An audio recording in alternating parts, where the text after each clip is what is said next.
네, 안녕하십니까. 오늘은 정밀의학 기반의 맞춤 건강관리, 그중에서 유전체 의학의 기초 중에서 특별히 오늘은 유전자와 변이가 무엇인가에 대해서 살펴보도록 하겠습니다. 자, 잠깐 제 이미지를 좀 줄이도록 하겠습니다. 네, 저를 소개하면은 저는 연세대를 졸업했고요. 보건대학원 석사, 또 노화과학 박사를 했습니다. 보스턴 텁스에서 뉴트리지노믹스와 후성 유전학을 연수하고 돌아왔고요. 차의과대학 차원병원을 거쳐서 전 테라젠 이텍스 바이오 연구소에 임원으로 있었고요. 현재는 강남 미지메디병원 경영원장이고요. 국가생명윤리위원회 유전자 전문위원이기도 하고 유전체 회사인 EDGC의 자문으로 근무하고 또 있습니다.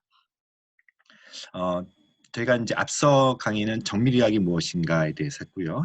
이번에는 아마 여러 의사 선생님들이 좀 어려워하는 부분들, 유전자, 또 유전체, 변이, SNP 이런 어떤 좀 기초적인 부분들을 좀 다루겠습니다. 아마 잘 따라오시면 한 15분 정도 소요가 될 텐데요.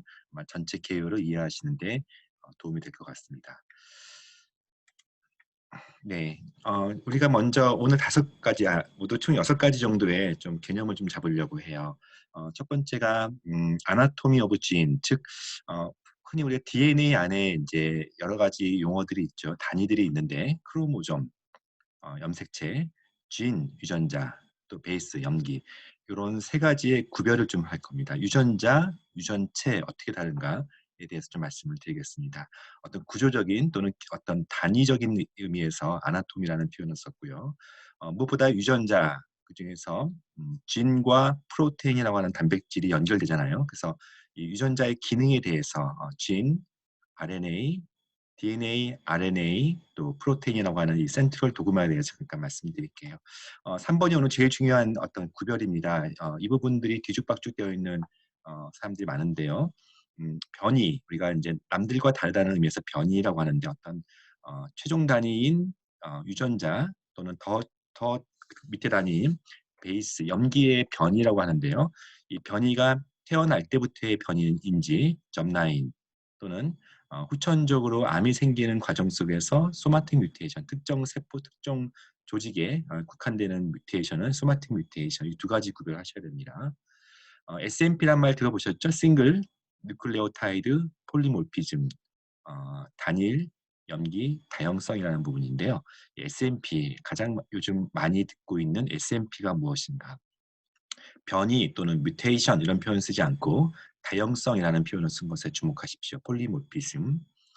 SNP가 굉장히 많습니다. 나중에 말씀드리겠지만 우리 몸에는 DNA에는 30억 개의 염기 중에 약 1000만 개 정도, 한 300분의 1 위치에서 사람마다 다른 그 변이가 있을 수 있는데요. 1000만 개의 변이 SNP 중에서 진짜 질병과 의미 있는 관련된 변이를 어떻게 골라내는지를 말씀드릴게요. Selection of SNP. 마지막으로 이 Selection of SNP의 과거와 달리 Genome Wide Association Study, 전장 유전체 분석, 즉 GWAS 스타디를 통하여서 어떻게 빠른 시간 내에 이 SNP들을 골라내는지를 같이 말씀을 드리겠습니다. 오늘 강의의 목적은 유전자, 진 또는 크로모점, 베이스 이런 어떤 구별해내는 것과 또 점라인 소마틱 뮤테이션을 구별해내는 것이 가장 중요하다고 할 수가 있겠습니다. 제가 흔히 이제 인용하는 그림 중에 이 그림 많이 제가 강의하는데 보셨을 거예요. 제가 처음으로 유전자 공부를 시작했던 저는 평범한 페이닥터에서 우연히 제가 하버드의 CM이라고 하는 그런 과정을 알게 돼서, 즉 우리말로 하면은 일종의 보수 교육 같은 거죠. 의사들의 보수 교육을 전 세계에 공개했는데 제가 한 일주일 정도 시간을 내서 보스턴 다녀오면서 벌써 한 20년 전이네요. 그때 처음으로 유전자에 대해서 저도 역시 아무것도 모를 때 이 그림을 통해서 보여주시더라고요. 이건 제가 직접 만든 그림이지만 이런 개념으로 말씀해 주시더라고요. 23권의 책이 있습니다. 한 책, 마침 이 브리티니카 대사전은요 23권으로 구성되어 있는데요. 22권의 본책과 한 권의 별책이라고 하시면 되겠죠. 22권의 22쌍의 우리가 이제 상염색체, 그리고 한 쌍의 한 권의 성염색체, 이렇게 보시면 되겠습니다. 22권의 크로모점과 하나의 XY 크로모점이라고 보시면 되는데 책 하나가 문제가 있으면 크게 문제가 되겠죠. 그래서 우리가 흔히 아는 다운 증후군, 또는 에드워드 증후군, 이런 트라이소미라든지 책이 달라붙든지 결손되든지 이런 부분들이 염색체 이상이죠. 염색체 이상의 대부분은 태어나기도 전에 어떤 태아 단계에서 어보션 되기 때문에 우리가 흔히 볼 수가 없습니다. 그만큼 염색체 이상은 큰 유전자 변이라고 보시면 될 것 같습니다. 책을 피면은 이제 한 페이지가 나오죠. 우리가 흔히 크로모좀 위치라고 하는 뭐 크로모점 8p24, 뭐 3q 24.-1 이런 식으로 어떤 특정 유전자나 특정 그 염기를 빨리 찾기 위해서 이렇게 인위적인 구별, 마치 성경에서 장과 절을 구별하듯이 하는 것을 우리가 크로모점 리전이라 하는데 크게 의미는 없습니다. 이 책 안에, 이 페이지 안에는 뭐가 있습니까? 문장과 글자가 있죠. 우리가 문장을 유전자, 지인이라고 보시면 될 것 같고요. 그 문장을 이루는 그 글자를 염기, 베이스라고 보시면 돼요. 우리 몸속에는요, DNA 속에는요, 약 3만 개 정도, 사실은 2만 개라고 얘기하시는 분들도 있고요. 2만 3천 개라고 말씀하시는 분도 있고, 뭐 의미 없지만 어쨌든 구조로 봤을 때 3만 개 정도, 그래서 2 내지 3만 개 정도의 유전자, 그만큼 아직 유전자를 다 알지 못합니다. 유전자가 있고요. 30억 개의 글자면은 한 유전자가 몇 개의 글자가 됐을까 나눠 보시면 30억 개를 3만 개로 나누면은 10K, 즉 한 유전자에는 평균적으로 10K, 즉 10,000개 정도의 글자로 이루어져 있다, 이렇게 보시면 돼요. 10,000개 정도의, 물론 어떤 작은 유전자는 더 작고요. 굉장히 큰 유전자는 뭐 수십만 개의 글자로 이루어지기도 합니다. 보시다시피 이 책 안에 이렇게 다양한 문자와 문장과 글자가 있는데요. 중간중간에 왼쪽에는 프리컨시 NC로 되어 있지만 오른쪽에는 프리컴시, 뭔가 미스 스펠링, 오류처럼 보이죠? 이렇게 사람마다 어느 위치, 특정 위치에서 틀린 글자가 있을 수 있어요. 정확히 말하면 다른 글자죠. 그래서 이제 변이라고 하는데, 베리언트라 하는데 30억 개의 전체 알파벳 글자 중에서 곳곳에 한 1,000만 개 정도, 전체 DNA 안에는 나머지는 다 똑같은데, 모든 사람이 똑같은데 약 300분의 1 정도에 해당되는 글자는 사람마다 달라요. 1,000만 개의 위치가 사람마다 다릅니다. 이 1,000만 개의 위치가 다르기 때문에 그 누구도 똑같이 생기지 않았고요. 모두가 다 다른 특성을 가진다 보시면 되겠어요. 그래서 이 중에서 이렇게 프리컨시가 프리컴시로 이해해도 사실 이 전체 책을 읽는데 큰 지장은 없지만, 베이스가 영어로 베이스로 바뀌었을 때는 뜻이 달라질 수가 있어요. 그래서 미스리딩한다, 뜻을 다르게 해석하는 이런 부분들이 좀 의미 있는 편이고요. 그래서 나중에 이 1,000만 개의 SNP가 다 중요한 게 아니라 뜻을 다르게 하는, 단백질을 다르게 하는 그런 변이들 중심으로 제가 말씀을 드릴 거예요. 요게 이제 흔히 많이는 보는 그림이죠. 우리가 이렇게 DNA가 있으면 DNA 가닥을 쭉 풀어 나선형 구조로 되어 있죠. 왜냐면 엄마 쪽, 아빠 쪽으로부터 보통 쌍이라고 표현해요. 염기쌍, 뭐 DNA 이렇게 보는데, 그래서 보시면은 이렇게 이제 가닥을 보시면은 하나하나의 그 글자가 결국은 30억 개 정도 뭉쳐가지고 하나의 DNA를 구성하는 거죠. 그래서 이 DNA 안에 한 30억 개 정도의 베이스가 있고요. 그 베이스 중에 한 10,000개 정도가 평균적으로 이루어져서 하나의 지인 유전자를 이룬다. 이렇게 이해하시면 될 것 같아요. DNA 헬릭스 스트럭처 많이 들어봤을 거예요. 그래서 그 베이스에는 크게 A, T, G, C가 있습니다. 다 아시는 아데닌, 그다음에 구아닌, 다이아민, 그다음에 사이토신, 이렇게 구성되어 있죠. ATGC가 나중에 이렇게 상보적이다. 그래서 보통은 A는 T와 G는 C당 이렇게 2본드, 3본드 해가지고 나중에 S&P 보시면 뭐 AT, TT 뭐 이런 식으로 영어 단어가 이제 두 가지를 서로 세 가지 조합으로 나눠서 말씀드릴 텐데요. 그때 GC는 있어도 GT 이런 건 별로 없거든요. 그래서 A는 항상 T와 G는 C와 거의 대개는 이렇게 커플링이 된다 정도만 여기서 이해하시면 될 것 같아요. 많이 보셨던 그림인데 이제는 그러려니 하시고 넘어가시면 되고요. 상대적으로 GC가 좀 더 강한 본드고 AT가 좀 약한 본드다, 이렇게 이해하시면 되겠습니다. Principle Complementary겠죠. 우리가 이제 항상 A always pairs with T, A는 T와 G는 C와 그냥 그 정도만 이해하시면 될 것 같고요.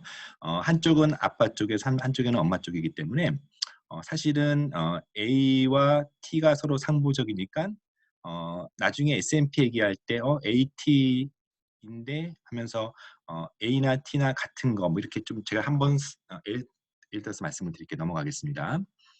더 중요한 것은요. DNA가 뭔가? DNA가 우리 몸속의 일종의 몸의 설계도라는 표현을 쓰죠. 설계도를 바탕으로 우리가 집을 짓는데 그중에서 이제 DNA가 바로 프로테인을 만드는 게 아니라 중간에 메신저 RNA라는 그런 어떤 구조물을 통하여서 넘어갑니다. 상보적인 어떤 구조기 때문에 DNA 중에 한 가닥이 메신저 RNA 한 가닥으로 넘겨서 여기 있는 세 개의 염기가 하나의 프로테인을 만드는 그런 어떤 이제 인체 구조라고 보시면 되겠습니다. 여러분들 이 그림 좀 복잡해 보이지만 되게 중요한 그림이에요. 왜냐면 엑손과 인트론을 설명하기 때문이에요.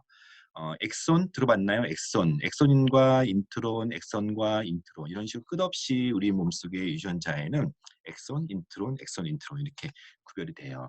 대개는 수개, 뭐 10개 미만의 엑손으로 구성되어 있고요. 더 많은 것은 수십 개의 엑손도 있을 수 있어요. 유전자 안에는 엑손, 인트론이 있는데 뭐냐? 엑손이 뭐냐? 인트론이 뭐냐? 엑손이라는 것은요. 트랜스크립션, 즉 DNA가 메신저 RNA로 넘기는 과정을 트랜스크립션이라고 그러고 메신저 RNA가 단백질로 넘어가는 것을 트랜슬레이션이라고 표현하죠. 그래서 전사 또는 해석 이렇게 표현합니다.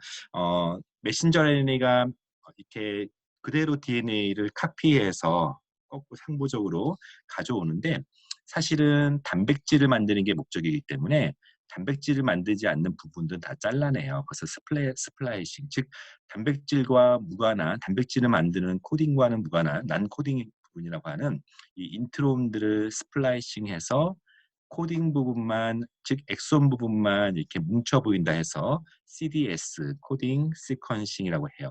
이 부분을 가지고 이것을 트랜슬레이션으로 번역하는 것이 메신저 RNA의 역할이다 보시면 되겠어요. 이 첫 번째 엑손 1 부분의 앞쪽을 5UTR, 일종의 꼬리예요. 양쪽 꼬리인데요. 5UTR 또는 3UTR, 그러니까 헤드에 해당되는 부분이고 테일에 해당되는 부분이에요. 때로는 반대인 경우도 있어요. 왜냐하면 보통은 5UTR에서 3UTR로 이렇게 쭉 단백질이 전사가 되는데 거꾸로 가는 경우도 있어요. 같은 일단 관계 없고요. 그래서 이렇게 이 스플라이싱하는 게 있구나, 인트로는 필요 없을 수도 있구나 이렇게 이해하시면 되고 하나만 더 강조하는 부분이 있습니다. 엑선 1 첫 번째 위치에 엑선 1 바로 직전에 프로모터라고 하는 부분이 있어요. 여러분들 유전자의 프로모터라는 부분들 들어봤을 거예요. 프로모터, 뭘 프로모터 합니까? 유전자의 기능을 시작한다는 뜻이에요. 이 부위부터 그래서 트랜스크립션이 스타트 사이트라 해서 TSS라고 붙었는데 이 트랜스크립션이 스타트되는 바로 직전에 부분을 프로모터라고 하고요. 이 부분에 마치 스위치 생각하시면 돼요. 여기서 스위치가 켜져야 유전자가 커지는데 트랜스크립션 팩터가 바인딩하는 부분을 우리가 프로모터 리전이라고 해요. 그래서 트랜스크립션 팩터, 예를 들면 바이타민 D 같은 것들이 유전자에 붙어가지고 이것을 유전자를 스위치 턴 온 시키는데 이 프로모션이 잘 돼야겠죠. 우리 뭐든지 프로모션을 시켜야 유전자가 켜지기 때문에 이 프로모터의 위치는 되게 중요해요. 그래서 프로모터에 나중에 제가 후속 유전학을 다음번 강의 때 한번 할 텐데 이 프로모터라는 부분이 스위치가 켜져야 되는 부분이 뻑뻑해요. 막 껌이 붙어 있어가지고 잘 켜져 있지 않으면 형광등을 켤 수 없는 거예요. 그래서 프로모터가 되게 중요하고 당연히 프로모터에 남들과 다른 변이가 있으면 SNP가 특정 변이가 있으면은 스위치 키는데 좀 진 익스프레션 시키는데 좀 어려움이 있을 수 있겠죠. 그래서 전반적으로 유전자가 다 어느 위치가 중요하다 안 하다 할 수 없는데 중요한 부분 중에 하나가 이 프로모터 부분, 또 엑소는 당연히 단백질을 코딩하니까 글자 하나 바뀌었을 때 완전히 뜻이 달라질 수가 있으니까 중요하고요. 심지어는 인트론도 이 스플라이싱 되는 부분에서 잘 변이가 있어서 스플라이싱을 못 일으키면 또 어떤 새로운 서브 타입의 유전자 변이를 보여주기도 하기 때문에 다 중요해요. 그래도 제일 중요한 게 엑손이라고 해서 시퀀싱을 다 하지 않고 엑손만 하는 시퀀싱을 엑솜 시퀀싱이라고 합니다. 나중에 제가 다음 강의에 플랫폼 어떻게 분석하는 것들에 대해서는 따로 별도로 말씀을 드릴게요. 제가 이 슬라이드가 사실은 되게 중요합니다라고 얘기를 합니다. 전체 유전자 변이를 한눈에 보여주는 슬라이드인데요. 태어날 때부터의 변이, 접라인 뮤테이션이라고 하고요. 큰 틀에서 태어날 때부터 어머니 아버지의 어떤 특징, 꼭 나쁜 의미는 아니에요. 어떤 개인 특징을 연결해 주는데 질병과 관련된 아주 특별한 변이까지도 넘겨주는 경우가 있겠죠. 그래서 태어날 때부터 타고난 변이를, 즉 이 경우는 구강세포이든 머리카락이든 혈액에서 백혈구이든 모든 수정란에서 출발해서 모든 개체가 만들어지기 때문에 타고난 변이는 어느 조직, 어느 장기 할 거 없이 똑같은 DNA 변이를 다 가진다고 보시면 돼요. 그러나 암이 만들어지는 과정 속에서는 모든 어, 개체가 타격받는 것이 아니라 유방이나 폐 같은 특정 조직에서 그 위치에 해당되는 그 조직을 구성하는 세포에서 유전자 변이가 일어난다. 이것을 소마틱 뮤테이션, 즉 태어날 때부터의 그런 성세포가 아니라 계속 턴오버가 되는 그 상세포에서 뮤테이션이 일어나는데, 특별히 암을 복구하는 것과 관련해서, 아니 암세포를 제거하거나 암세포로부터 본인을 보호하는 그런 유전자 부분들이 망가지면서 암이 마음껏 자라는데 이제 수수방관하는 그런 경우가 이제 암인데, 거기에 해당되는 유전자 변이, 후천적인 변이라는 것들, 그리고 지역적이고 어떤 특정 조직에 국한되는 것들을 소마틱 뮤테이션이라고 해요. 당연히 그 다음 세대까지 가지도 않죠. 그래서 이 소마틱 뮤테이션과 점라인 뮤테이션은 아예 다른 부분이에요. 그냥 흔히 유전자 그러면 흔히 우리가 그냥 점라인 뮤테이션 생각하시면 되는데, 이 소마틱 뮤테이션 중심으로 암 정밀의학이 굉장히 발달되면서 두 개가 좀 혼돈되는 경우가 있으니까 이 점라인과 소마틱은 아예 처음부터 구별해 보시고, 오늘은 주로 제가 점라인 뮤테이션 중심으로 말씀을 드릴 거예요. 아까 제가 전체 책을 봤을 때 책 전체가 문제가 있는 것을 염색체 이상, 다 아는 다운 증후군 같은 것들이죠. 염기의 근데 책의 레벨이 아니라 글자의 레벨에서 변이가 있는 염기의 수를 바꾸는 돌연변이, 어떤 경우는 이렇게 수가 이제 염기가 쭉 있는데 한꺼번에 없어지기도 하고 또는 삽입되기도 하고, 그래서 인서션 딜레이션, 흔히 인델이라는 표현을 써요. 탄뎀 리피트 폴리모피즘 들어보셨나요? 탄뎀은 몇 개라는 뜻이거든요. 몇 개의 같은 염기가 반복된다는 뜻이고요. 카피 넘버 베리언트라는 표현도 써요. 여러 가지 숫자들이 불규칙하게 반복된다는 그런 뜻이고요. 근데 염기의 수를 바꾸는 것이 아니라 딱 그야말로 염기 하나가 포인트 뮤테이션, 하나 점이 바뀐다 하는 것을 포인트 뮤테이션이라고 하고요. 염기에는 이제 싱글진 디스오더나 또는 브라카 유전자 같은 어떤 유전성 암에서 또 싱글진 포인트 뮤테이션 하나만 가지고도 결정적인 암을 일으키기도 합니다. 근데 좀 더 많이 사용되는 것이 염기에 하나만 바뀌었을 때 단백질이 바뀌거나 단백질이 바뀌지 않더라도 의미 있는 개인의 특성을 나타낸다 해서 SNP, 좀 이따가 한번 말씀드릴게요. 그래서 SNP를 제외하고 나머지는 다 질병 관련되고요. SNP는 커먼 베리에이션, 그러니까 흔한 변이를 SNP를 하는데 적어도 인구의 1% 이상은 가지고 있는 개인 특성을 말하는데, 이것은 질병보다는 다양한 폴리모피즘, 다양한 형성, 다른 사람과 다르다 이런 뜻이죠. 그래서 어떤 소인 개념의 두 가지. 그래서 우리가 질병이라는 관점에서 뮤테이션 또는 나쁜 의미의 어떤 돌연변이 이렇게 표현하기도 하는데 말고요. 다양하다. 이게 다양한 게 나쁜 건 아니죠. 누구는 커피를 잘 마시고 누구는 술을 마시지 못하고, 이런 다양성에 영향을 준다. 그래서 기존에 질병 중심을 연구하시는 분들은 이 앞쪽을 좀 더 진단 검사 쪽에 관심이 많고요. 질병의 어떤 예측이라든지 개인의 어떤 헬스케어의 다양성을 할 때는 이 S&P 중심으로 그렇게 학문이 발달되었다 보시면 되겠습니다. 다시 한번 제가 리뷰하면요. 염색체 이상, 책 자체가 한 장 자체가 원래는 이렇게 붙어 있어야 되는데 한 장이 겉장이 뜯어져 나갔거나, 아니면 겉장이 그냥 인쇄 실수로 두 장 붙어 있거나, 아니면 아예 다른 책이 그냥 하나 더 달라붙어 있는 이런 경우는 큰 문제죠. 그래서 생존했으면 이제 우리가 볼 수 있는 그런 질환이고요. 대개는 생존을 못하게끔 만드는 부분들이죠. 다운 증후군부터 해서 여러 가지 여러분 잘 아는 병들입니다. 말씀드렸던 염기의 수를 바꾼다. 인서션, 딜리션, 탄뎀 리피트, SC, 카피 넘버 베리에이션. 그냥 익숙한 용어들이 되면 좋겠어요. 그래서 우리가 들어봤을 만한 질환들, 말판증후군, 고시어스병, 뭐 이름 어려운 거 많잖아요. 뭐 X 연관 무감마글로빈 혈증 이런 것들이 각각 인서션, 딜리션의 어떤 기전을 가지고 있고요. 짧은 글자가 반복된다, 탄뎀 리피트 폴리모피즘, 헌팅턴병 이런 것들이 여기 해당돼요. 그렇구나 정도 이해하시면 되겠습니다. CMB 1, 2, 3번을 그냥 통칭해서 카피 넘버 베리에이션 이렇게 표현을 해요. 그래서 좀 아는 척 하시려면은 카피 넘버 베리에이션이라는 표현도 좀 많이 쓰고 인델 이렇게 표현도 해요. 탄뎀, 리피트, 폴리모피즘. 자, 싱글진 디스오더는 또 뭐냐? 우리 흔히 이제 신생아들 때, 뭐 소아과까지도 아니에요. 신생아 때 하는 검사들 굉장히 많이 엔자임 디펙트도 있을 수 있고, 또 프로테인의 문제가 있을 수도 있고, 여러분 G6PD 이런 거 들어봤을 거 아니에요? 이런 싱글진 디스오더는 우리가 이제 열성, 우성 그런 거 따지는 거잖아요. 그래서 싱글진 디스 오토소말 또는 뭐 섹스 링크드 리세시브 도미넌트 해가지고 정말 유전자 하나 때문에 유전자 정말 싱글진 하나의 유전자의 변이가 있어서 거의 진단과 다름없는 수준으로 병이 생기는 거예요. 그래서 이런 싱글진 디스오더를 미리 진단하고 또는 산전에라도 진단하고 이런 분들이 최근에 이제 윤리적인 문제가 있을 수는 있지만 어떤 건강한 아이를 이제 낳고자 하는 부모들의 요구에 의해서 그것들이 상품화되기도 하고 검사가 되기도 해요. 싱글진 디스오더 잠깐 얘기했고요. 그다음에 포인트 뮤테이션 이제 가장 많은 변이들이 그렇게 막 글자의 수가 바뀌고 또는 책 자체가 문제가 되는 염색체보다는 흔한 우리가 일상에서 많이 보는 변이들은 포인트 뮤테이션이에요. 근데 보면 여기 한번 기억나시겠지만 사일런트, 미스센스, 난센스 이런 뜻인데 사일런트 먼저 침묵이죠. 우리가 나중에 단백질 코딩이라는 게 있는데요.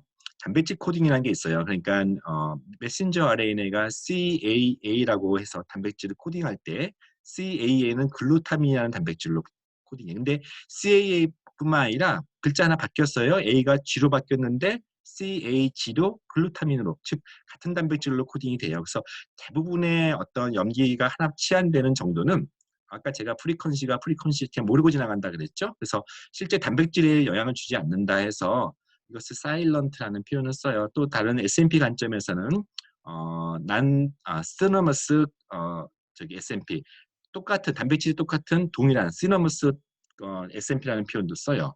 그래서 당연히 특별한 영향을 주지 않죠. 근데 단백질 코딩이 바뀌는 경우가 있어요. CAA 염기 서열이 딱 하나 바뀌었을 때는 가운데가 A가 사이토신이 됐는데 글루타민이라는 단백질에서 프롤린이라는 단백질이 바뀌어요. 원래 만들고 싶었던 펑션이 아니라 다른 프로테인을 만들었을 때 당연히 이펙트가 클 수도 있고요. 그렇게까지 크지 않고 그냥 넘어가는 경우도 있어요. 우리가 어떤 특정 단백질, 특정 엔자임 하나 바뀌었다고 해서 그렇게까지 질병을 일으키지 않는 경우도 많으니까 이런 경우를 미스센스 잘못됐구나 오류 뭐 이렇게 번역을 잘못했구나 이렇게 이해하시면 되고 S&P에서는 동일하지 않은 단백질이니까 난 시너머스 S&P라는 표현을 씁니다. 근데 보세요. 난센스라는 경우가 있어요. 난센스 보고 그냥 우리 넌센스 퀴즈 할 때 그런 의미가 아니라 아예 스탑 코돈을 만들어요. 우리가 이제 단백질 코드 중에 그 스탑 코돈이라는 게 있어요. 스타트 코돈과 스탑 코돈이 있는데 대표적으로 이 U는 이제 우라시를 말하는데 메신저 RNA에서는 T, 그 올레틴에서는 T를 말하는 겁니다. TAA, 즉 UAA라는 것은 CA까지는 정상적인 단백질을 만들어요. 근데 TAA 또는 UAA는 스탑 코돈 중에 하나예요. 그러니까 C가 딱 T로 바뀌었을 뿐인데 이 경우는 완전히 그냥 단백질을 아예 만들지도 못하고 진 펑션이 끝나버려요. 시리어스한 이펙트가 있겠죠. 그래서 드물지만 이런 변이는 질병을 아주 강력하게 일으킵니다. 그래서 포인트 뮤테이션 하나일 뿐인데 대부분은 이펙트가 없거나 또는 변이가 있을 수 있거나 아니면 아주 시리어스하다. 그래서 뮤테이션 이렇게 무시 못합니다. 브라카 유전자라고 하는 안젤리나 졸리의 그 유전자도 뮤테이션 하나만 가지고도 암이 7, 80% 생긴단 말이에요. 자, 다시 우리가 이 슬라이드가 제가 강조하는 가장 중요한 부분이에요. 왜냐하면 뮤테이션 그러면 사람들이 돌연변이만 생각하기 때문에 되게 무서워해요. 근데 그런 경우 있어요. 이렇게 싱글진 디스오더처럼 유전자 한 단위에서 또는 스펠링 틀렸네요. BRCA, 브라카 어떤 포인트 뮤테이션 하나만 가지고도 암을 일으켜요. 그래서 이런 경우는 대신 그런 현상이 굉장히 드물어요. 아주 레어한 뮤테이션이에요. 근데 그리고 또한 싱글진 하나만 가지고 소수 유전자 가지고 관여하는 그래서 유전자 하나 또는 염기 하나만 문제가 됐을 때 질병을 일으킨다. 거의 진단 수준이거든요. 그래서 진단의학과에서 많이 관여하는 그런 부분들이고요. 이런 경우 다행히 웬만하면 검사에서 나오지 않기 때문에 사실은 브라카 유전자 같은 또는 싱글진 디스오더 같은 경우는 모든 사람을 대상으로 검사할 필요가 없는 그런 부분들이 있겠죠. 근데 자, 커먼 베리에이션 제가 뮤테이션이라는 표현을 쓰지 않고 베리에이션이라는 약간 중화된 표현을 썼습니다. 흔해요. 굉장히 흔해요. S&P 정의 자체가 1% 이상의 변이가 있어야 돼요. 전 국민에. 하지만 이 SMP 하나 가지고 절대 질병이 일어나지가 않아요. 대개는 그렇습니다. 그래서 또 한 유전자만 가지고 질병을 일으키지는 않아요. 그래서 폴리제네틱한 다수 유전자, 당연히 유전자만 가지고 질병을 일으키지 않죠. 멀티팩토리얼, 즉 유전자뿐만 아니라 환경적인 요인까지 같이 설명해야 된다 해서 커먼 베리에이션을 해석하는 것은 매우 어려워요. 자, 그 중에서 다시 한번 넘어갈게요. 유전성 암이라고. 흔히 유전성 암 그러면 암을 전공하시는 분들 대부분의 의사들이 유전성 암에 대해서 잘 몰라요. 브라카 유전자, 안젤리나 졸리에게는 많이 들었지만, 자, 유전성 암이라는 건요. 암이라는 것이 유전 때문에 생기는 겁니까? 우리가 흔히 알기로는 유전 때문에 생기기도 하지만 환경적인 요인이 더 커 이렇게 맞죠? 암이라는 것은 사실은 잘 몰라요. 스포라딕하게 여기 보이죠? 콜론 캔서 중에서도 대부분 원인 사실 솔직히 말하면 암의 원인 잘 몰라요. 담배 때문이라고 얘기하지만 폐암도 안 그럴 수도 있단 말이에요. 그래서 환경적인 요인이 있고 스포라딕 캔서 중에는 잘 모른다 해서 소마틱 뮤테이션을 설명하는 경우가 대부분이지만 정말 태어날 때부터 유전적인 소인이 있느냐라고 했을 때 유방암 같은 경우는 거기에서 컨트리뷰션 유전자가 브레스트 캔서에 얼만큼 컨트리뷰션 하느냐에 따라서 유전자만 놓고 봤어도 브라카 유전자가 제일 크고 나머지 기타 유전자, 특별히 SNP에서는 되게 아무리 많아도 한 4분의 1도 채 안 되는 수준의 컨트리뷰션을 하고 있고요. 환경적인 요인이 사실은 많고 유전적인 요인은 어느 정도 있다고 했을 때 그 유전적인 요인 중에 상당 부분은 잘 몰라요. 그래서 소마틱 뮤테이션, 스포라딕 캔서라는 표현을 쓰고 그 중에서 그럼에도 불구하고 특정 사람은 모든 사람이 아니에요. 가족 가운데 계속 암이 생기는 그런 것을 유전성 암이라고 하는데 그건 정말 유전자 하나 때문에 생기는 거예요. 그래서 브레스트 캔서의 대표적인 게 브라카 유전자, 콜론 캔서 중에 여러분들 리치 신드롬 같은 거 들어보셨나요? 패밀리어 폴리포시스. 내시경을 들어갔더니 용종이 막 수십 개 깔려 있어요. 근데 자기만 그렇지 않고 부모님도 그렇대요. 거기에 해당되는 대표적인 유전자들이 있습니다. 유전자에 변이가 있을 때 이 사람은 유전자 때문에 생기는 암이다. 태어날 때부터 가지고 있던 유전성 암 때문에 생겼다 해가지고 유전성 암이라는 표현을 써요. 드물어요. 굉장히 드물어요. 그러나 한번 유전자 변이가 있으면 계속 넘어가기 때문에 가족력이 적어도 같은 암이 2명 정도 있는 가족력에서는 한번 검사해 볼 필요가 있는 거예요. 브라카 유전자가 대표적이죠. BRCA입니다. BRCA 유전자인데요. 브라카1, 브라카2 이런 유전자가 있는데 각각 염색체 17번과 13번 아주 멀리 떨어져 있지만 암을 강력히 일으키기 때문에 동일한 이름으로 불려요. 브라카 유전자. 보시다시피 미스센스 또는 스플라이싱, 아까 스플라이싱도 중요하다고 했어요. 또는 난센스, 프레임 시프트 다 나왔던 얘기죠. 글자 수가 하나만 바뀌어도 미스센스, 심지어 아까 제가 난센스 캐치할 때 그 난센스 아니에요.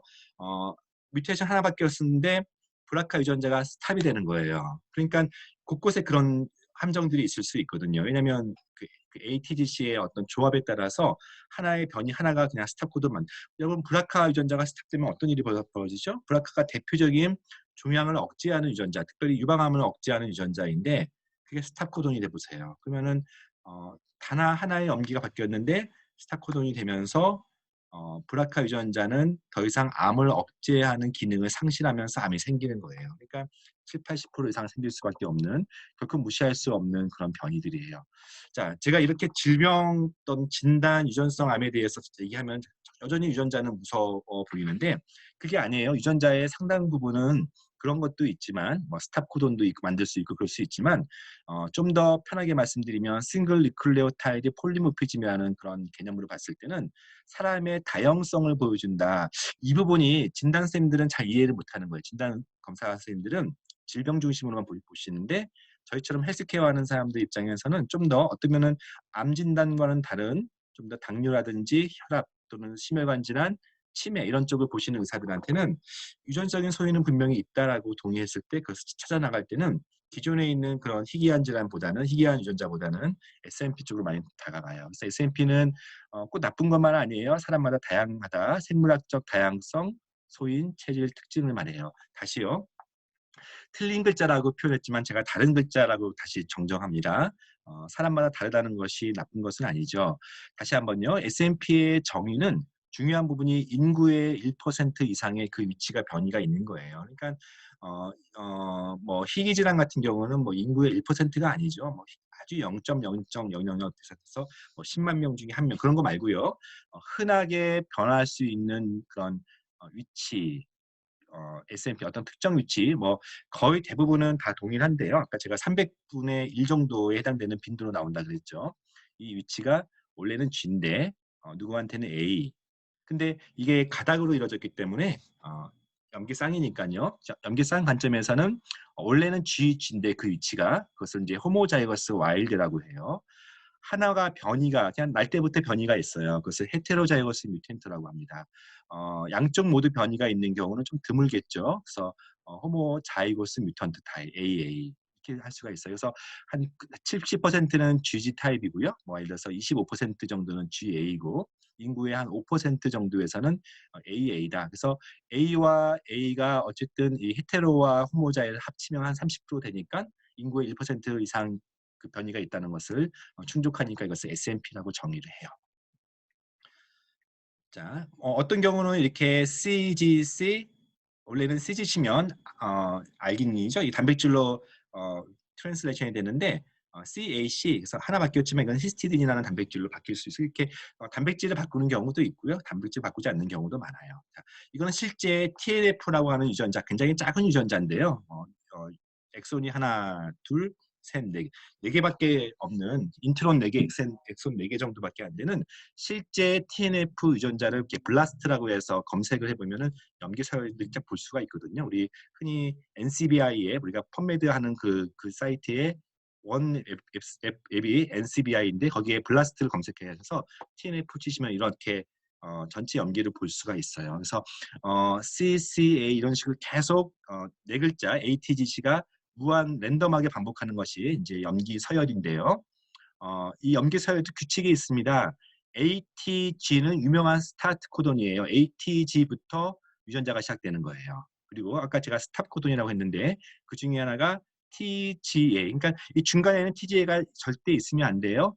스타트 코돈부터 스탑 코돈까지를 하나의 진이라고 정의합니다. 진, 엑손, 진은 이제 엑손과 인트론과 엑손과 인트론과 엑손과 인트론 이런 식으로 반복해서 보이죠. 엑손이 뭐죠?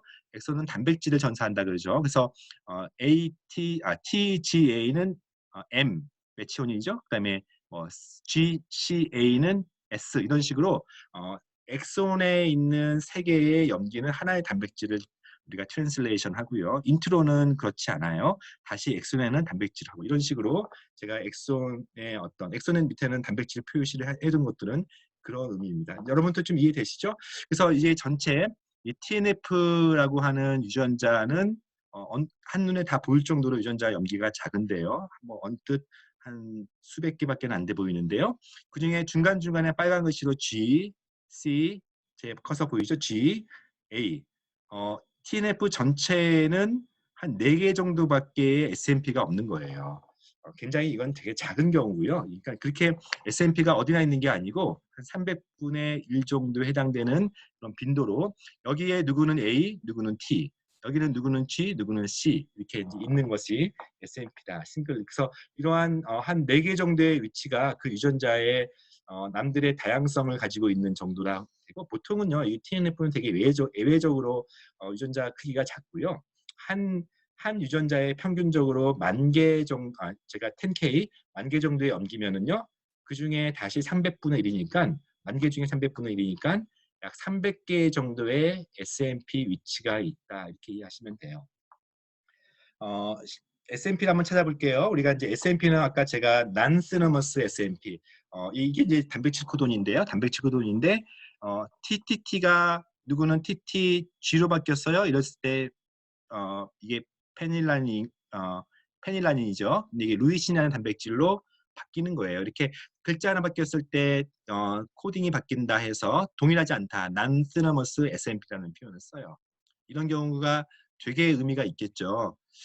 그래서 난시너머스 SNP도 있고 시너머스 SNP, 특히 인트론 쪽은 되게 의미가 바뀌지 않는 거고요. 엑손 쪽에 있어도 시너머스 SNP가 많아요. 그래서 생각보다 다시요. 한 유전자에는 10,000개 정도의 평균적인 염기가 있고 300개 정도의 S&P가 있는데 그중에서 이런 난세러무스 SNP는 얼마 안 돼요. 한 대여섯 개 정도 이렇게 해서 그렇게 한 유전자의 핵심적인 SNP가 그렇게 많지는 않고요. 그런 것들은 우리 펀메디에 있는 그 NCBI 앱에서 얼마든지 여러분들이 검색하시면 쭉 나올 수가 있어요. 그래서 이렇게 특정 유전자의 특정 위치들을 휴먼 게놈 프로젝트와 햄맵 프로젝트를 통해서 이제 다 파악이 됐기 때문에 2006년도에서 2007년도 이전의 연구자들은 저를 포함해서 특정 유전자, 특정 위치, 특정 SNP의 다른 것과 어떤 변이와 질병을 연관성 분석한다고 해서 진 어소시에이션 스타디. 근데 알고 있는 유전자, 알고 있는 SNP의 캔디데이트된 후보 유전자, 후보 SNP의 연관성 분석이 그 당시에 PCR 베이스로 여기는 이제 텍맨 프로브를 썼는데요. 이런 지노타이핑이라는 방식으로 거기가 A인지 T인지 이런 식으로 지노타이핑을 해서 질병이 있는 군과 질병이 없는 군의 그 지노타이핑을 분석하는 방식으로 연구를 많이 시작했어요. 초창기 모습입니다. 이렇게 했더니 아무리 우리가 낚시를 기다려도 물고기가 물리지 않는 것처럼 그쪽이 분명히 생물학적으로 의미 있는 SNP라고 의미 있는 메커니즘을 가지고 있는 곳이라고 해서 들어가 봤는데 연구는 꽝, 네거티브인 경우가 많았어요. 그래서 언제부터 이제 마이크로 어레이가 일상화되면 비용도 싸지고 또 분석 기술이 좋아지면서 그러지 말고 의미 있는 위치들 한 70만 개의 마커 전체를 뭐 특정 유전자를 이제 보지 않고 지놈 와이드하게 전장 유전체를 다 훑어서 한꺼번에 질병이 있는 곳과 질병이 없는 곳에 둘 다 마이크로레일 70만 개 마커를 한꺼번에 보자라는 방식을 그러니까 GIAS 스타디라고 하거든요. 그래서 마치 낚시에 비유하면은 그렇게 릴낚시가 아니라 쌍끌이 어선으로 그 근처에 있는 해역에 있는 모든 물고기를 일단 잡고 보자. 그리고 어떤 그물의 크기에 따라서 큰 물고기 중심을 잡자 해가지고 GIAS 스타디라는 것이 2007년도에 나오기 시작했어요. 말씀드렸던 2007년도 네이처의 당뇨에 대한 첫 번째 GIAS 연구가 시작이 되면서 이 아름다운 그림, 이 그림이 이제 맨하탄 플랫이라는 그림인데요.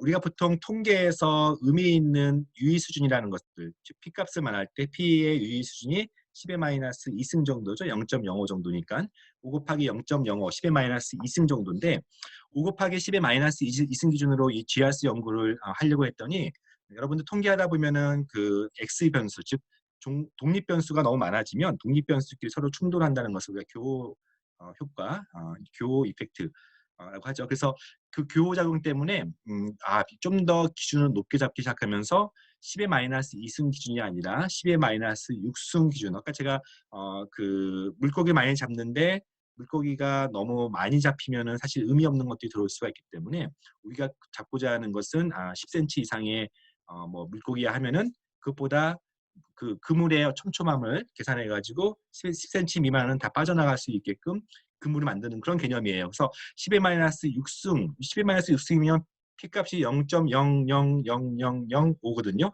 그러니까 굉장히 엄격한 기준에 의해서 질병이 있는 군과 질병이 없는 군의 차이를 보여주는 그 마커를 우리가 찾는 것을 GIAS라고 해요. 그래서 실제 어떤 질병인지 어떤 GIAS를 하다 보면은 이렇게 전장 유전체를 우리가 아까 제가 70만 개 마커를 동시에 본다고 했잖아요. 그래도 손에 꼽을 정도로 10의 마이너스 6승을 통과하는 게 몇 개 안 돼요. 그래서 GIAS 연구를 하다 보면은 실제 이 많은 질병, 이 많은 유전자 중에 어떤 질병을 어떤 특정 질병에 어떤 마커, 어떤 유전자가 연관성이 있을까 했을 때 그 많은 유전자를 확 탑다운 시켜요. 그리고 그 많은 SNP를 탑다운 시켜가지고 손에 꼽을 정도의 SNP를 취약해내는 것을 GIAS 기술이라고 해요. 그래서 처음에 2007년도에 나와서 이제 벌써 심지어 10의 마이너스 8승 기준으로 하기도 하고요. 2007년부터 이제는 거의 14년 정도가 돼가는데 13년 정도 됐는데 이 GIAS 카탈로그는 이제 무료 웹사이트고 누구든지 어떤 연구자든지 GIAS 데이터 여기다 다 올려놓을 수 있는데요. 여기 보면은 모든 질병이 모든 위치에서 다 파악이 되었다. 거의 끝났다고 보시면 돼요. GIAS 연구는 이제는 거의 끝물이고요. 처음에는 페이퍼 하나만 가지고도 네이처 같은 데 내다가 이제는 웬만한 숫자 가지고는 아예 또 숫자에 어떤 한계가 있으니까 그래서 GIAS 연구는 이제는 거의 다 됐어요. 즉 어떤 특정 질병 예를 들면 당뇨 이러면은 당뇨 유전자의 여러 GIAS 벌써 한 수십 개 GIAS 중에 메타 분석까지 하니까요. 진짜 핵심적인 마커는 어느 유전자의 어느 위치, 어느 SNP 하면서 손을 꼽는 그런 시대라고 보시면 돼요. 어느 정도 수준이냐면요. 그러니까 10의-6승 또는 10의-8승은요. 10만 명 코호트 가지고 얘기했을 때 10만 명의 당뇨 환자에는 모두 다 변이가 있어야 돼요. 그 위치는 의미가 있는 곳은. 그러나 10만 명의 대조군 질병이 없는 곳들은 모두가 변이가 없어야 돼요. 그렇게까지 그러면은 변이 하나만 분석하면은 이 사람이 당뇨가 될 수 있구나라는 것을 아직까지는 당뇨가 아니어도 그 앞선 지아스 연구의 기초에서 질병을 예측할 수 있는 거예요. 이게 지아스 카탈로그 제가 예시를 들어드렸는데요. 제가 한번 예를 들어서 PCO, 폴리시스트 오바리라고 하는 그런 다낭성 난소 증후군을 검색을 하면은요, 벌써 이렇게 쭉 한국 사람이 쓴 논문도 있고요, 또 서양 사람이 쓴 논문도 벌써 어느 질병이든지 이 지아스 카탈로그에서 검색을 하면은요, 모든 공개된 데이터를 얻을 수가 있어요. 그래서 여기서 PCO와 LH는 이제 잘 아는 황체 호르몬인데요. 어떤 난소 기능과 관련된 연구, 뭐 유럽 사람들 82,000명의 대조군과 실제 5,184명의 어떤 오바리안 PCO를 가지고 있는 케이스, 뭐 보통 이렇게 얘기를 해요. 그랬을 때 그 많은 유전자 중에 또 그 많은 SNP 위치 중에서 딱 3개 정도. 그러니까 PCO에서는 보면 3개, 또 루테라인 호르몬이라고 하는 황체 호르몬에서는 이 FSHB 유전자의 어떤 특정 마커가 딱 커트라인을 통과한 유일한 거예요. 그러니까 양쪽에서 이 FSHAB 뭔가 이름 자체도 무슨 저기 황체 호르몬과 관련되잖아요. 그래서 이 유전자 그 많은 유전자 중에서 이 유전자가 핵심 유전자고 핵심 위치야 이렇게 얘기를 해요. 한국의 데이터 잠깐 봤는데요. 한국의 데이터도 10의-6승으로 자르기도 하고 10의-8승으로 자르기도 하고 그래요. 그래서 최소한 1000케이스 정도는 있어야 GIS 연구가 되는데 비용도 많이 안 들어요. 그냥 누구나 할 수 있는 연구입니다. 그랬더니 여기서도 그 여러 유전자들을 찾아서 한국에서는 그 앞선 유전자가 아니라 이런 유전자의 이런 RS 넘버는 이제 SNP의 고유 번호인데 이런 우리 쪽에서는 이런 유전자가 더 중요해라고 해요. 그래서 누구든지 이렇게 어떤 질병의 특정 질병의 어떤 위치, SNP 또는 어떤 유전자를 의미 있는 걸 찾으려면은 이렇게 볼 수가 있고, 저 같은 경우 많이 이제 추천하는 왜냐면 뭐 그렇게까지 우리가 연구 마인드가 아니라 클리닉 레벨에서 제가 말씀을 드리면 저는 제가 선호하는 것은 휴지 내비게이터라고 하는 웹사이트예요. 휴지 내비게이터, 내비게이션이겠죠. 그래서 여기에 피노피디아와 지노피디아가 있는데 그 중에 피노피디아 이제 내가 관심 있어하는 특정 질환, 특정 타입 어떤 피노타입을 집어넣다. 예를 들면 오비시티를 검색을 딱 해봅시다. 그러면은 이 질환을 검색하면은 유전자 중에 어떤 유전자가 이 오비시티와 관련된 연구가 가장 많을까를 한눈에 보여줘요. 여러분들 오비시티, 비만과 관련된 유전자가 몇 개처럼 보이죠? 한번 볼게요. 했더니 그 당시 제가 검색했을 때는 거의 2,000개 정도 유전자가 비만과 관련돼서 논문이 나왔고요. 그중에 FTO라고 하는 유전자가 논문 수가 570개, 그리고 메타 분석이나 GIAS 스타디가 70개.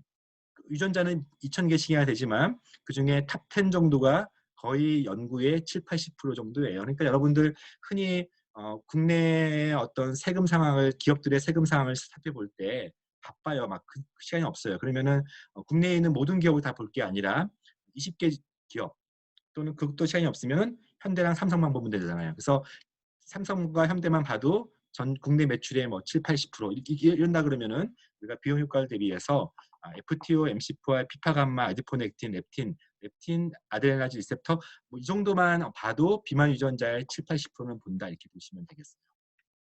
실제 비만 유전자가 되게 많은데 그 FTO, MC4R이 가장 핵심적이고 그래서 이런 GIAS 스타디에서 나온 어떤 추천 마커를 가지고 상품들을 만들기 시작해요. 그래서 비만 유전자 상품 이 보여주고 있는 것은 심지어는 질병도 병원 서비스가 아니라 소비자가 직접 하는 DTC 서비스에 FTO, MC4R 같은 핵심 유전자들이 이것만 가지고도 어렴풋이 그 사람이 질병인지 비만인지 아닌지를 알 수 있다 이렇게 볼 수 있어요. 거꾸로 지노피디아라고 하는 휴지 내비게이터는 FTO를 검색을 한번 해보는 거예요. 유전자가 하나의 질병만 일으키는 게 아니겠죠? 그래서 유전자를 검색하면은 질병 리스트가 나오는데요. 오비시티 가장 많은 이제 FTO는 오비시티와 연결되고요. 다이아비티스 또는 오버웨이. 그러니까 이 FTO 유전자는 어쨌든 질병 중에서는 좀 비만이나 심혈관 질환이나 당뇨 같은 쪽으로 좀 더 많이 연결되니까 물론 질병에서 연결가 되겠지만 엉뚱하게 FTO가 무슨 류마티스 이런 쪽이 아니에요. 그래서 어떤 특정 유전자들은 대개는 어떤 특정 질환과 특정 어떤 단백질 관계가 되기 때문에 그래서 유전자와 어떤 진과 피노타입이 좀 느슨하지만 카테고리화 되어 있다 이렇게 이해하시면 되겠습니다. 제가 또 좋아하는 것 중에 이제 스니피디아라고 하는 검색 사이트인데요. RS 넘버만 공개되어 있을 때 여러분 논문 보시거나 아니면 상품에서 RS 넘버, S&P 넘버를 검색하시면은 그냥 구글에서 검색하셔도 괜찮아요. 근데 구글 검색하면 제일 먼저 뜨는 것이 이 스니피디아에서 보여주는 이 사이트인데요. RS401682를 검색하시면 이게 뭐 여러분들 연구 논문이든지 검색 한번 해보세요. 그러면은 이 RS401681과 관련된 논문들이 쭉 떠요. 이 RS401681은 CLPTM1이라고 하는 유전자의 한 SNP예요. 그런 뜻이고요. 그리고 관련된 논문들을 보시면은 아데노CA 또는 GI 캔서 쪽에 또는 폐암 쪽에 이거는 암과 관련된 유전자구나. 어떤 종양세포 또는 종양 억제 유전자구나 이렇게 이해하시면 되겠고요. 그 SNP는 지노타이핑이기 때문에 CC 타입이냐, CT 타입이냐, TT 타입이냐 이렇게 나요. 여기서는 레퍼런스, 즉 노말을 TT라고 했고요. 그중에 하나가 변이가 있을 때, 둘 다 변이가 있을 때 남들에 비해서 그 위치 하나만 가지고도 increase cancer risk 한 1.2배 정도로 여기서는 봤어요. 밑에 있는 표는요. 여러분들 지노타입 같은 경우는 인종마다 다르잖아요. 그렇죠? 그래서 여기서는 TT가 양쪽 모두 T가 일종의 레퍼런스, 호모자이거스 와일드고요. 헤테로자이거스 뮤턴트, CC가 호모자이거스 뮤턴트인데 그 비율 좀 볼게요.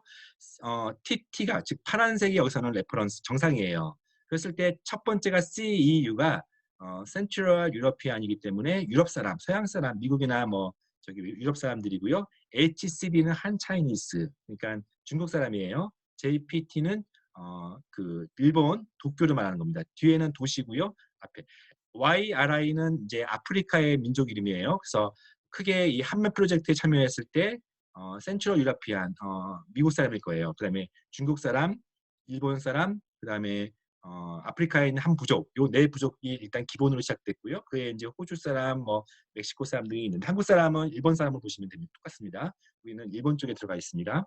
그래서 인종마다 이 TT의 비율, CT, CC의 비율이 다르고요. 얼추 비슷하잖아요. 근데 FT 유전자 같은 경우는 완전히 달라요. 그래서 어떤 질병의 특성이 어떤 지역적이라 어떤 뭐죠? 우리가 인종의 어떤 연관성이 있다 했을 때 이 S&P 데이터 굉장히 유용하고요. 또 거꾸로 다른 연구 논문에서 우리 민족에 좀 적용할 때는 항상 이 빈도수를 좀 보는 그런 습관이 필요합니다. 이런 식으로 RS151051-730을 검색을 하면은요. 역시 CHRNA3는 제가 알기로는 이 유전자는 그거예요. 뭐냐면은 그 니코틴이 대사가 되는 관련된 유전자인데 이 니코틴 대사 관련된 유전자 역시 그러니까 이제 대사가 안 되고 니코틴이 이제 센시티브하니까 런 캔서가 생겨서 폐암 연구에 많이 들어갈 거예요. 그래서 자 보세요. 또 여기 옆에 보시면 이 마커는 레퍼런스가 CC고요.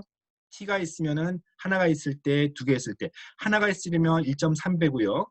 두 개가 변이가 있으면 무려 1.8배 정도의 런 캔서가 생겨요. 근데 보면은 또 담배를 피는지 뭐 이런 것까지 여기 적혀서 리스크를 계산하는데 여러분 생각해 보세요.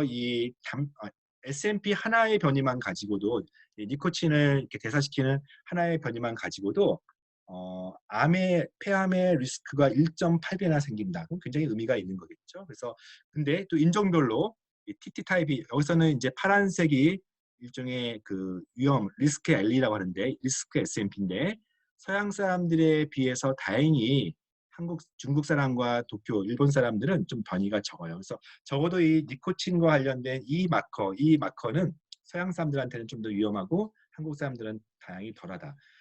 다행히 덜할 뿐이지 빈도가 덜할 뿐이지 변이가 있으면 1.8배는 똑같은 개념이니까요. 덜 위험하다는 개념은 아니고 그 위험도가 빈도가 적다 이렇게 이해하시면 되겠어요. 자 이제 마지막 슬라이드로 유전자, 게놈, 자 유전자와 유전체, 게놈은 유전체입니다. 유전자 그러면 아까 제가 말씀드렸던 하나의 문장 개념이죠. 게놈은 그냥 글자로 보시면 돼요. 글자의 모든 총합을 그래서 염기의 총합을 게놈, 유전체라고 보시면 돼요. 그래서 유전자, 유전체, 게놈 이런 뜻이고 DNA 말씀드렸고 진 익스프레션, 지노타입, 피노타입, 유전자 차이, 성질의 차이, 트랜스크립션, 트랜슬레이션 와일드 타입, 뮤테이션 타입 제가 다 말씀드렸죠. SNP 얘기했죠. 이처럼 오늘 이 정도 개념을 잡는 게 오늘 강의의 목적이고요. 제가 왼쪽의 책이 유전체 다가온 미래 이야기 이미 2018년도에 메디게이트 출판을 통해서 여러분들 한번 제가 소개드렸던 책이고요. 제가 이 강의를 하고 있는 아마 이 4월 중순인데요. 4월 말 정도에는 새로 중고판이 나옵니다. 그래서 특별히 면역항암제와 또 DTC 시장, 특별히 이번에 코로나 바이러스와 관련된 진단법들이 굉장히 많은 의사들이 관심을 끌었는데요. 이렇게 새로운 내용들을 추가해서 아마 5월 달부터는 만날 수가 있는 그런 책일 거고요.